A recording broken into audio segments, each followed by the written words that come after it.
Ovunque Radio Libertà. Scarica la app per smartphone o tablet dal tuo store o dal sito radiolibertà.net. Cosa aspetti? Parole, parole, parole. Ascoltami. Va ora in onda Parlando Liberamente. L'intervista settimanale del direttore Giovanni Sallusti con i protagonisti dell'attualità, della politica, del giornalismo. Parole, parole tra noi. Ecco il mio destino, parlarti come la prima volta. Che cosa sei? Che cosa sei? Che cosa sei? Buongiorno a tutti, bentornati a Parlando Liberamente, la nostra intervista settimanale con i protagonisti della politica, dell'attualità, del giornalismo. Oggi abbiamo con noi Paolo Del Debbio, popolarissimo conduttore televisivo, giornalista, saggista, che dovrebbe già essere in collegamento. Ci sei, Paolo? Buongiorno. Bentornato su Radio Libertà. Buongiorno Giovanni. Buongiorno.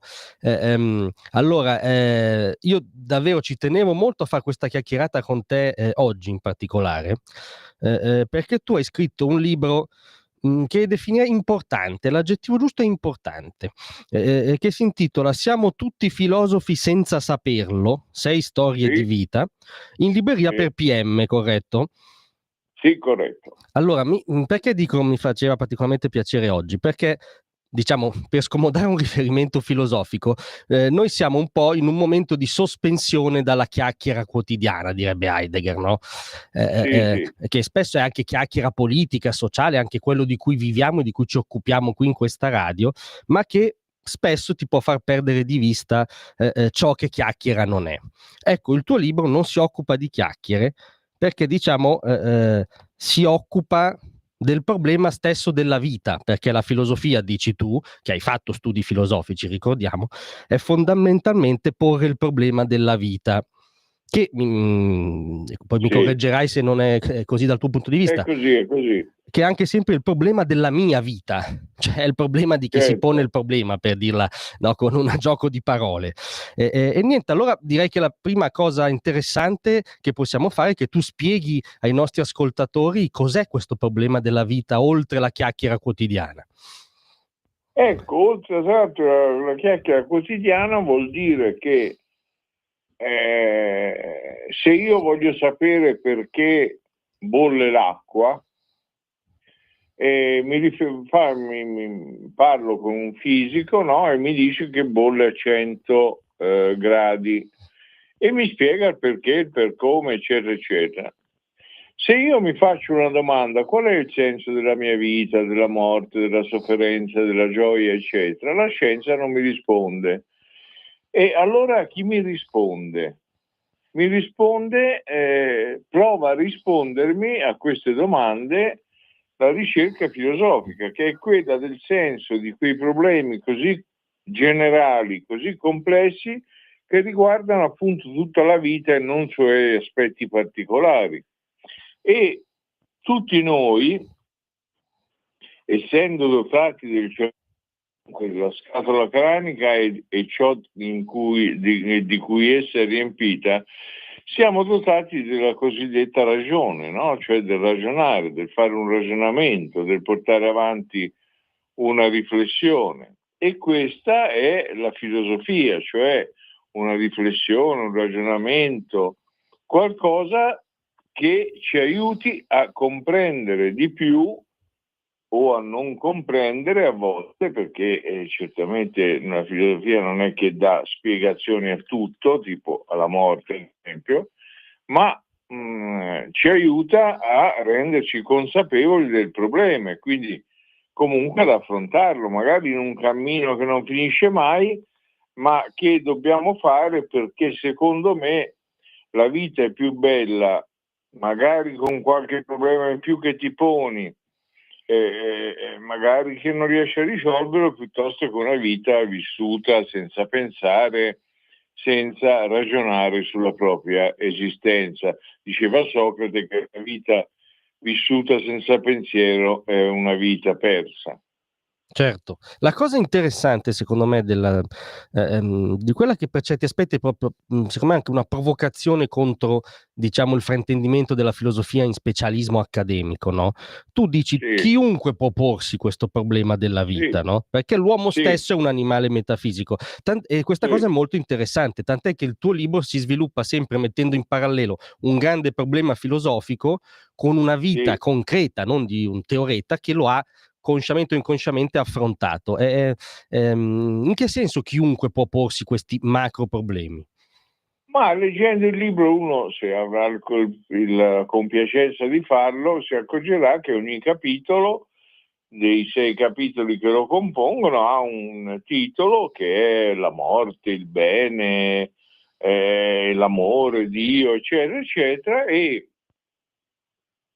io ho fatto questo esperimento che credo altri non hanno fatto, almeno a mia conoscenza. Ho scritto prima un racconto in ogni capitolo in cui alcune persone normali che non conoscono assolutamente nulla di filosofia fanno delle esperienze e arrivano a delle conclusioni, no? Come una volta si diceva, tira la morale della storia, insomma, ecco.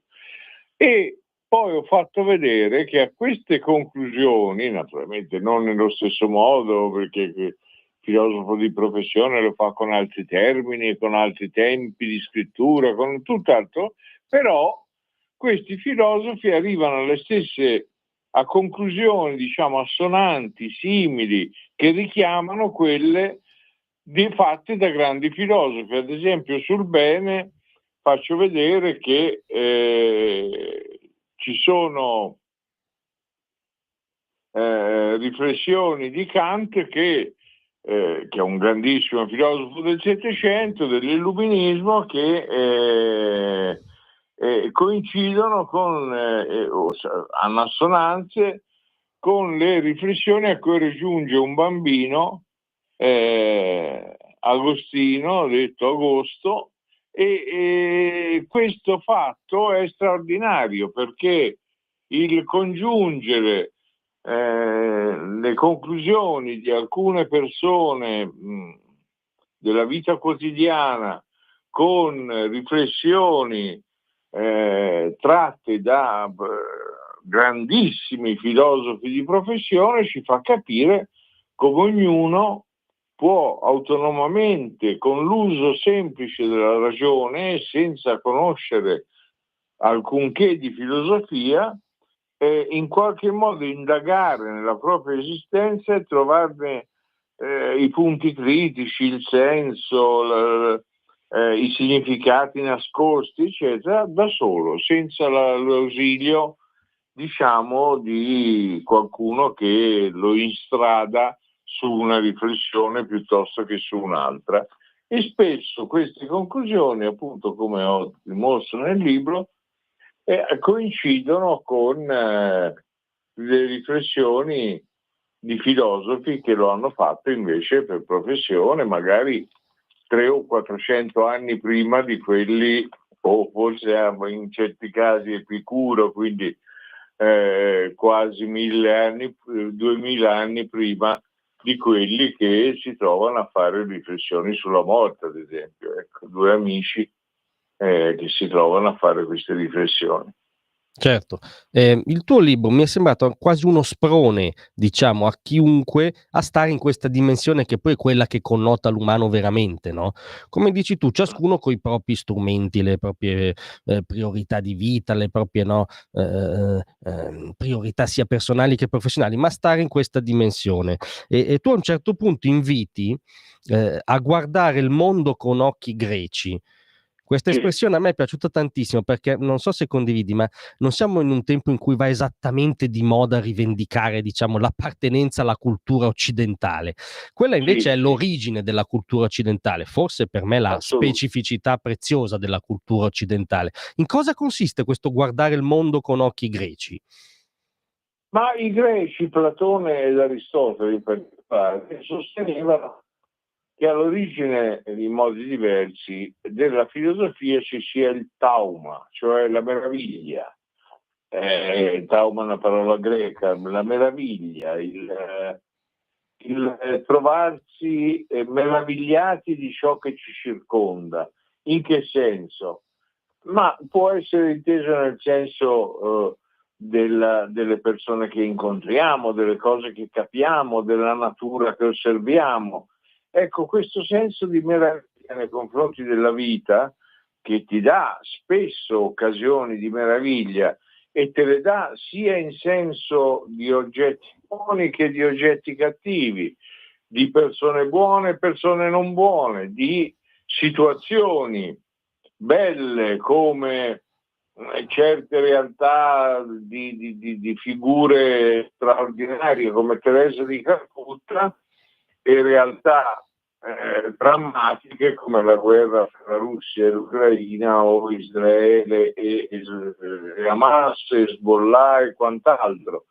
Ecco, vedere queste cose provoca meraviglia, nel senso che provoca un interrogativo. Quando uno si meraviglia di fronte a una cosa, dice, rimane a bocca aperta perché non se l'aspetta e quindi successivamente chiude la bocca della meraviglia e comincia a lavorare il cervello e dice perché?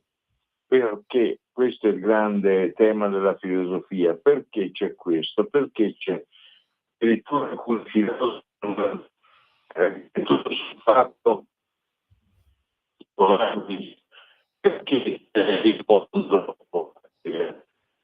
mondo cioè se noi siamo al mondo, c'è questo mondo organizzato così, piuttosto che perché siamo venuti al mondo e invece il mondo non è rimasto vuoto, perché l'uomo c'è.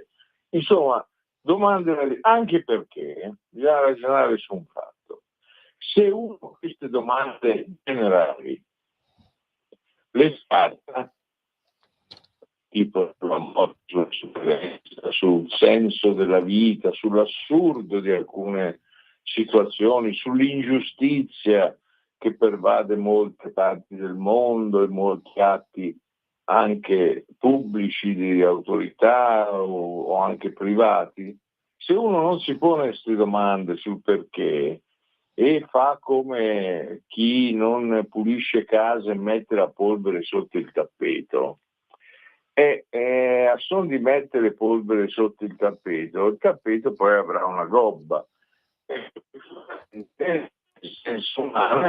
Poi se non le affronti queste domande poi ti arriveranno una volta o poi, non le eviti, perché nessuno può evitare di incontrarsi con la sofferenza.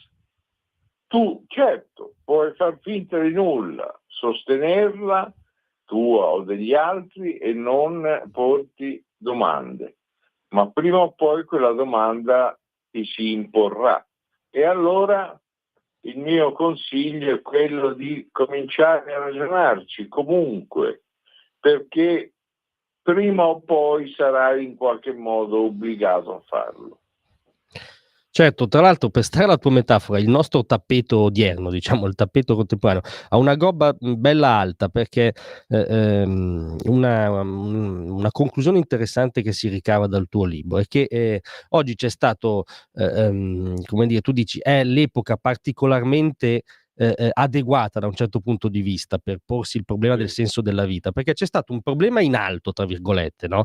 Cioè il grande crollo delle ideologie novecentesche che a modo loro, anche terrificante e totalitario, davano una spiegazione onnicomprensiva della vita, e nel basso c'è dal basso c'è l'emersione di questa, tu la chiami realtà post virtuale, diciamo una post realtà, forse anche una non realtà, che è un po' il flusso orizzontale quotidiano del cazzeggio social in cui tutti siamo immersi, no? Ecco, tra queste due dimensioni si spalanca in effetti una zona completamente incustodita, ecco. Eh sì, una zona completamente incostruita, e il fatto che come si dice, la realtà virtuale, cioè le ore passate su internet, soprattutto dalle giovani generazioni, ma non meno da generazioni di rincoglioniti della mia età, che ormai forse stanchi, annoiati della vita, cercano lì quello che dovrebbero cercare nella vita stessa, perché magari ce l'hanno già e non se ne rendono conto. Ebbene, questo rende il problema che dicevamo prima ancora più grosso, perché si pensa di trovare, come dire, una specie di soluzione al di fuori della realtà. Vedi, Giovanni, nel mondo virtuale sono tutte discese, non ci sono le salite, sono tutte amenità, non ci sono le asperità, sono tutte scorciatoie, non c'è mai la via lunga, è tutto più facile, non c'è la sofferenza, c'è la gioia, non ci sono modelli brutti, ci sono solo i modelli meravigliosi da seguire, soprattutto di ricchezza, di abbondanza, di marche, di abiti, eccetera, eccetera. È un mondo appunto virtuale, artificiale, che non esiste. Mentre il mondo spirituale, quello che abbiamo dentro di noi, non si vede ma esiste. E qual è la prova? La prova è che ogni tanto ci sorgono delle domande che non sono materiali, ma che sono sul senso della nostra vita, e vengono poste a tutti, perché le pone la vita stessa. Poi c'è chi si impegna a rispondere e c'è chi non ti curar di loro, ma guarda e passa, come avrebbe detto il divino Dante. Ecco. Certo. E tra l'altro non per forza la differenza la fa, diciamo, l'erudizione, no? O la quantità di nozioni. Non c'entra nulla. A volte l'erudizione è un inutile ostacolo, perché ci sono molte persone che sanno tutto e non capiscono un cazzo. Mi viene in mente anche un lungo elenco, volendo, effettivamente. No, effettivamente sì, no, anch'io avrei un lungo elenco, sì, ma ora lasciamo stare, come si dice, siamo buoni, via Giovanni, è Natale in fondo. Vero, ci richiami al bene, che è uno dei, tra l'altro, dei temi. Sì, ricominciamo il 7 a parlare di sta roba. Assolutamente. Facciamo solo 30 secondi di pausa, torniamo subito con Paolo Del Debbio. Prego.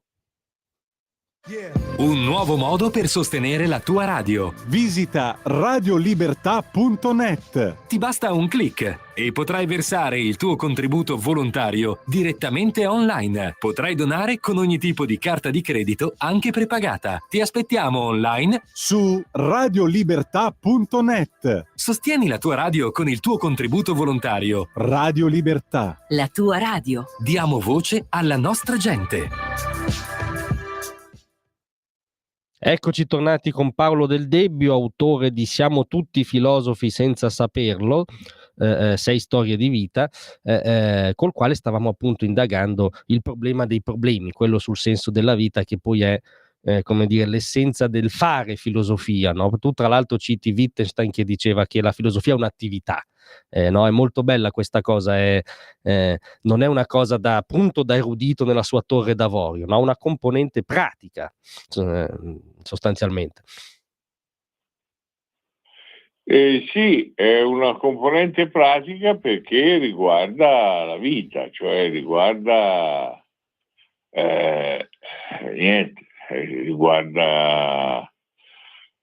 riguarda l'esistenza quotidiana e in quanto tale, in quanto tale riguarda tutti. Non è una questione di specialità, di specializzazione.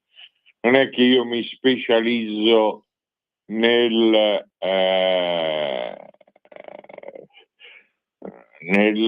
pensare, nel cos'è. Quella è la filosofia in senso professionale, che è fondamentale, ma riguarda, diciamo, la filosofia, il pensiero accademico, cioè coloro che di professione fanno quello. Ma qui non è una questione di professione, qui è una questione proprio di opportunità che è data ad ognuno, ed è data ad ognuno non sulla base di qualcosa che ognuno deve in qualche modo aggiungere a se stesso, perché ce l'ha dentro, come diceva Sant'Agostino, non cercare fuori, torna al di dentro di te e lì troverai te stesso, troverai le tue domande, rifletterai su chi sei e diventerai sempre più te stesso. Ecco, questo è un modo di porsi nei confronti del vita, che io credo che sia un modo non solo bello, ma che convenga anche, nel senso più bello del termine, e cioè che sia un modo di porsi nei confronti della vita che porta dei frutti meravigliosi. Certo, non è immediato, perché la riflessione non è mai immediata, quella si chiama scorciatoia. La riflessione di solito richiede che tu rifletta, è un'attitudine nei confronti della vita, di non lasciarsi passare tutto addosso come se fosse nulla, di pensarci, non è che c'è da faticare, viene normale. Chi è che alla fine della giornata, in mezzo della giornata, durante il giorno di vacanza, durante un momento in cui c'è qualche tempo libero, a chi non è capitato di fare un po' il punto sulla sua vita, indipendentemente dalle cose concrete, non quanto ho guadagnato, quanto non ho guadagnato. Certo, questo è fondamentalissimo, anche perché molta gente purtroppo non ha nulla di cui campare, ma non di meno sono importanti anche altre domande, che la persona che per fortuna, per merito, per nascita, eccetera, ha la possibilità di vivere la vita senza che gli manchino le cose fondamentali, deve porsi questo problema. E tra i problemi da porsi c'è anche perché esiste l'ingiustizia di persone che non hanno ciò di cui campare.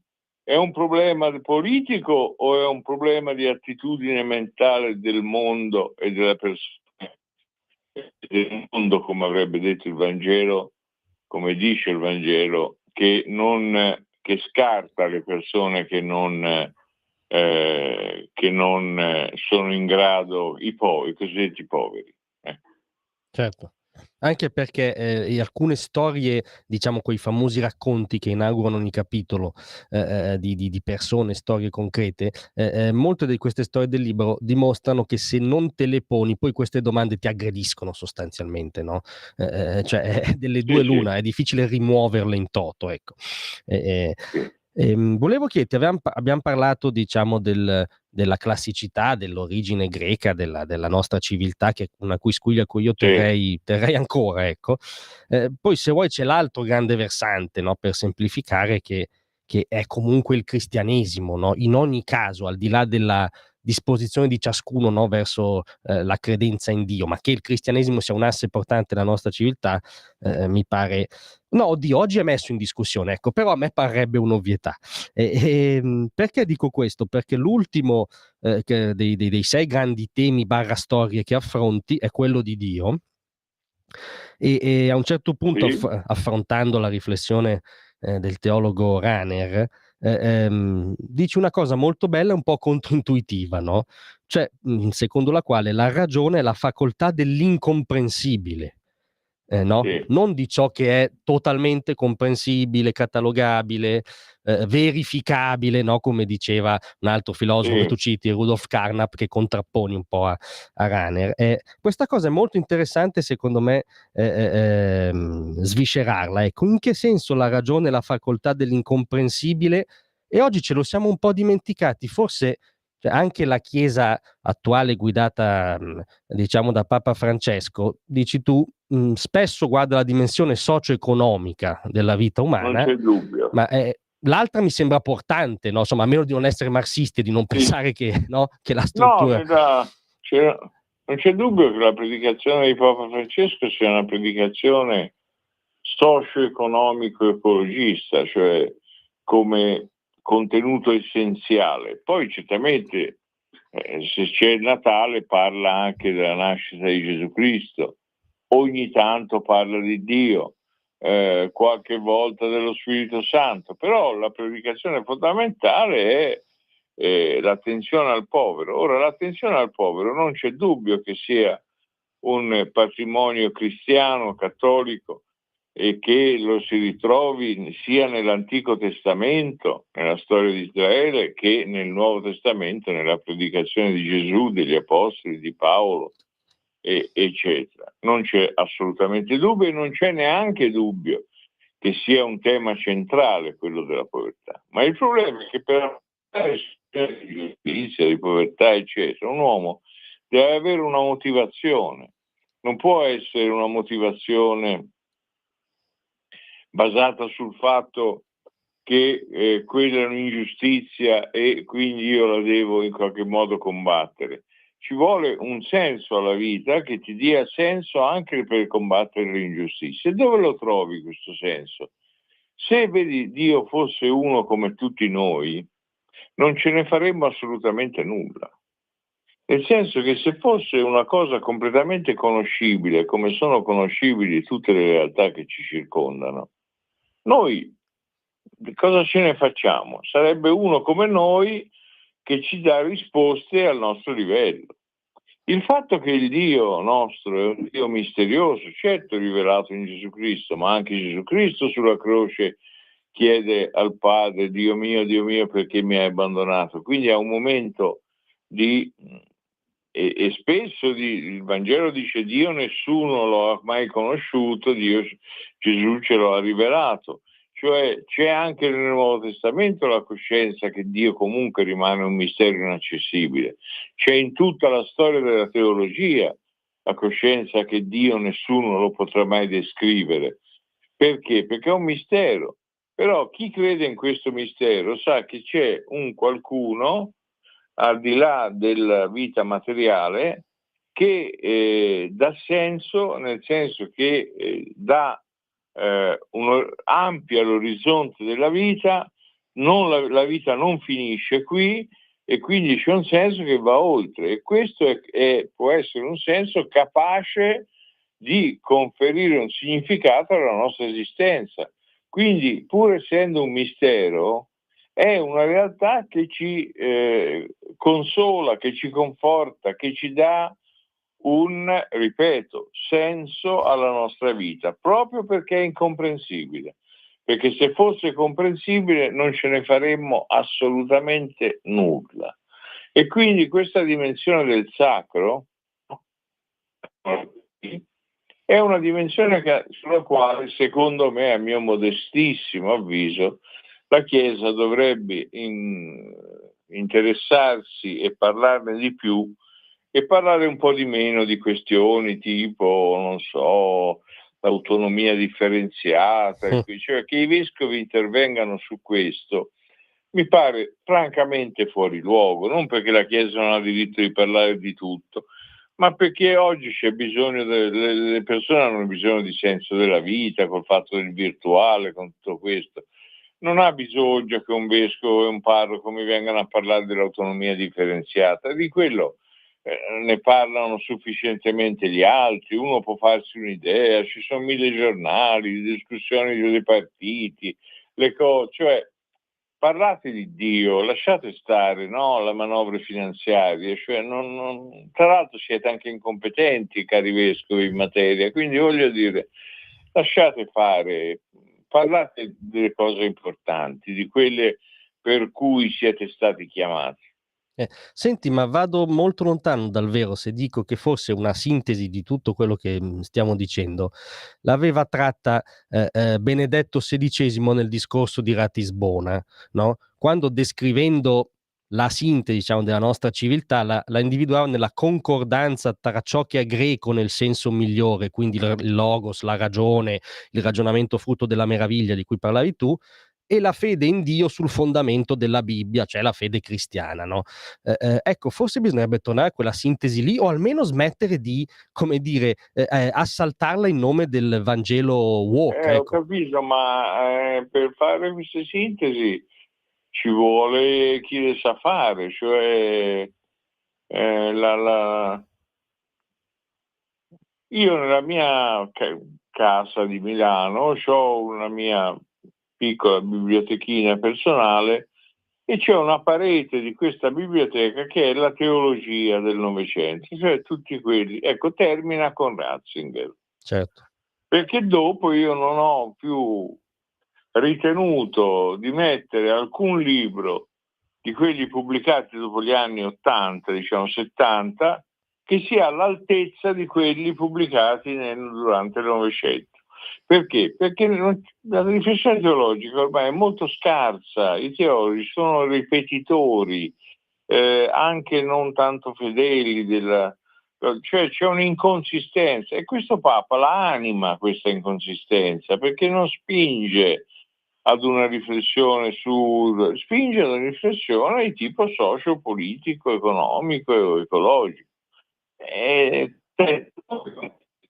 Io sono molto scontento, essendo un credente, non avendo alcuna autorevolezza per giudicare alcuno, ma mi piacerebbe sentire, ecco, parlare questo Papa come parlava Paolo VI, ad esempio, Giovanni Paolo II, lo stesso Benedetto XVI, dove spessissimo il tema era Dio, Cristo, lo Spirito Santo. Questo Papa parla d'altro e a me non piace, insomma, e non ritengo che faccia un servizio utile. Però, diciamo, non sono certo io che posso. Però di libri acquistati dopo quegli anni non ce n'è nessuno degno della teologia del Novecento. Questo direi che è addirittura cronaca, la possiamo definire cronaca.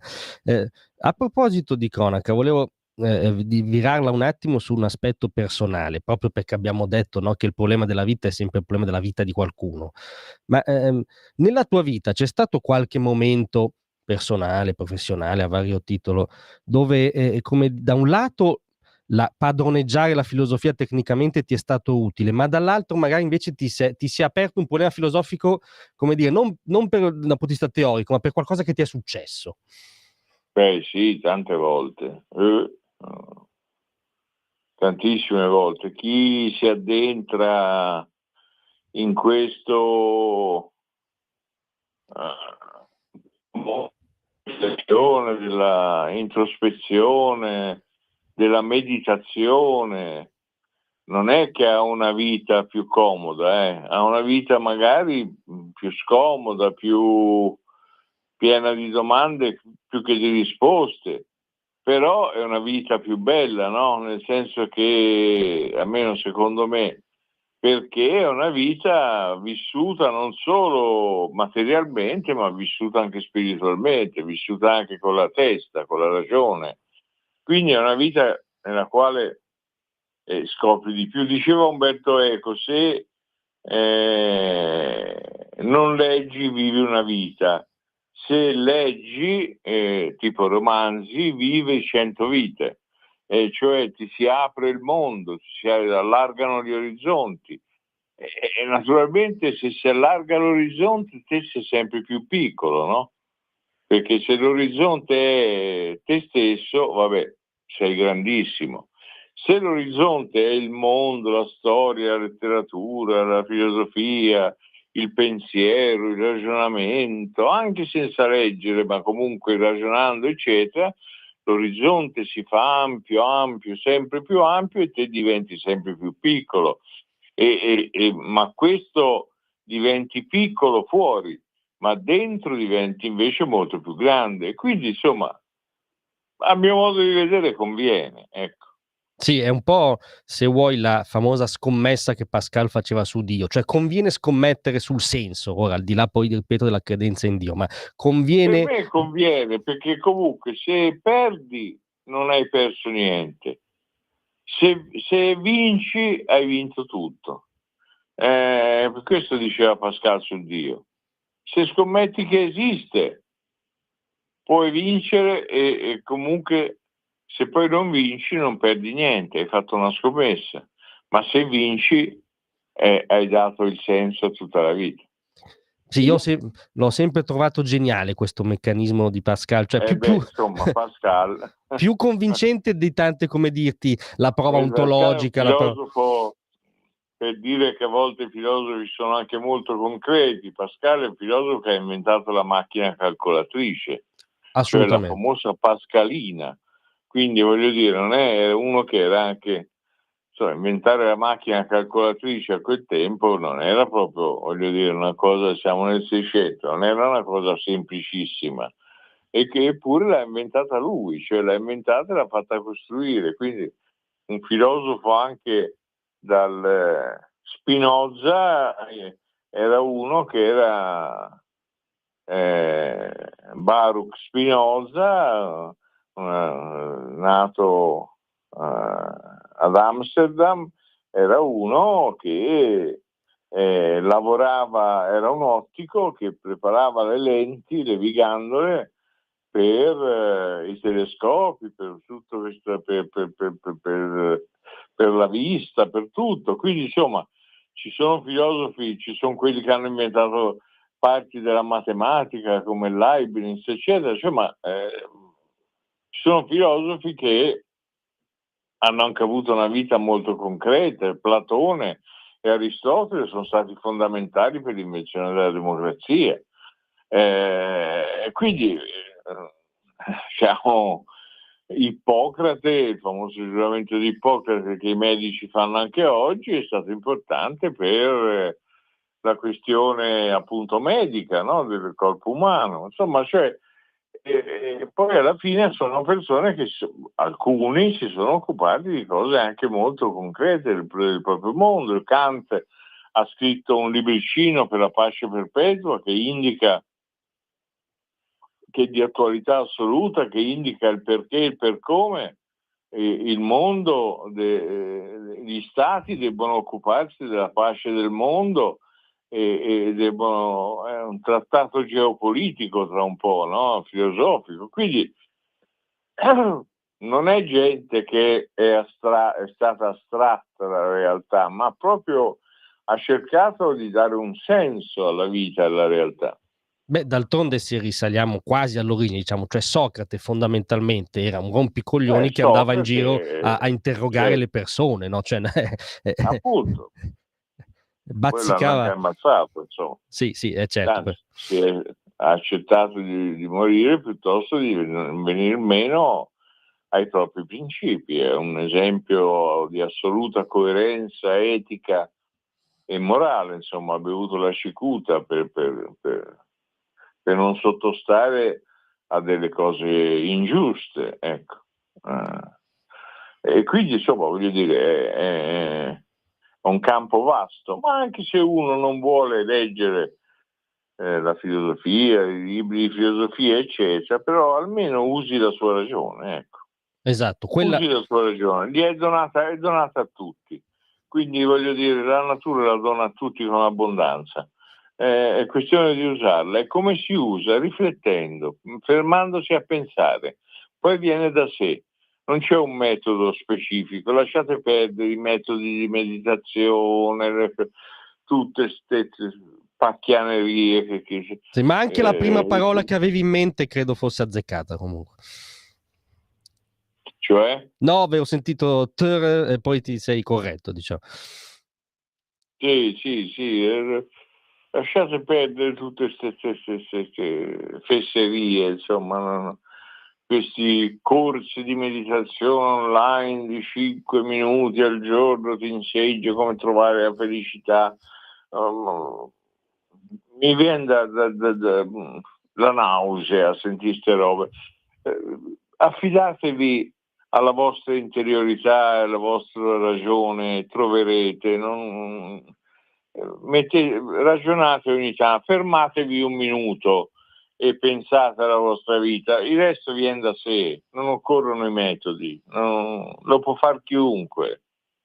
E già secondo me lo fa chiunque, chi ci sta ascoltando sicuramente l'ha fatto in momenti della sua vita, non è che c'è bisogno, capito, non è come che si va a un corso di ginnastica e si impara a sviluppare i muscoli, e si va a un corso di spiritualità e si sviluppa il muscolo del cervello. Sì, per carità, ci saranno dei corsi importanti fatti magari anche da dei padri, da dei religiosi, io questo non lo metto in dubbio, però sono sicuro che ognuno nella propria interiorità può arrivarci da solo.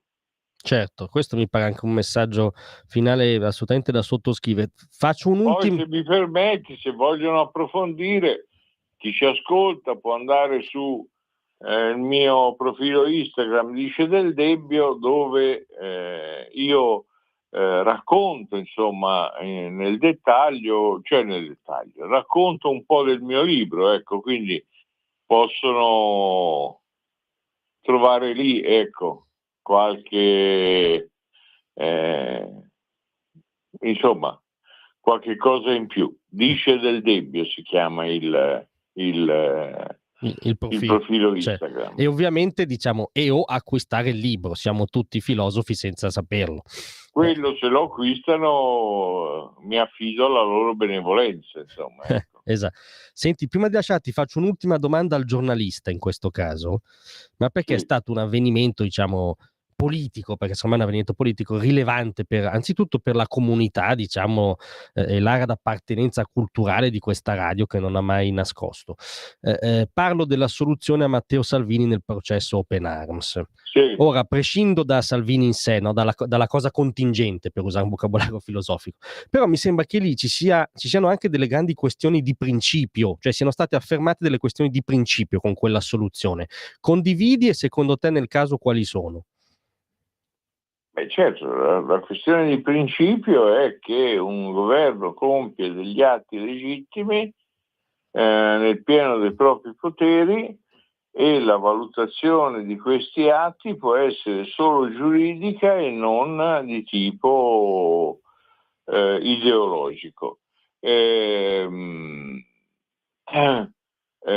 Come si dice, riprova ne è il fatto che la ministra del governo Conte 2, la Morgese, ha compiuto per 7-8 volte atti simili, ha lasciato imbarcazioni al largo per giorni e nessuno ha alzato neanche un dito.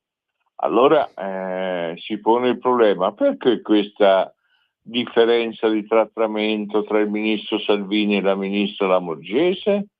Lo ha rivelato addirittura l'ISPI, questo, con uno studio. L'ISPI è l'Istituto di Studi di Politica Internazionale, molto importante, che ha sede a Milano, che ha sede a Roma, che fa ricerche importantissime. Bene, in una ricerca ha dimostrato che la Lamorgese in varie occasioni si è comportata esattamente come Salvini e non è stato detto assolutamente nulla, nessuno ha alzato un dito.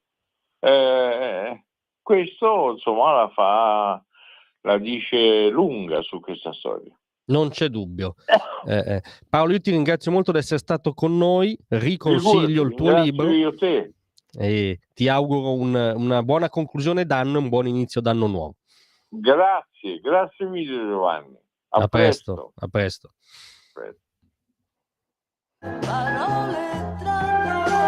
Avete ascoltato Parlando Liberamente.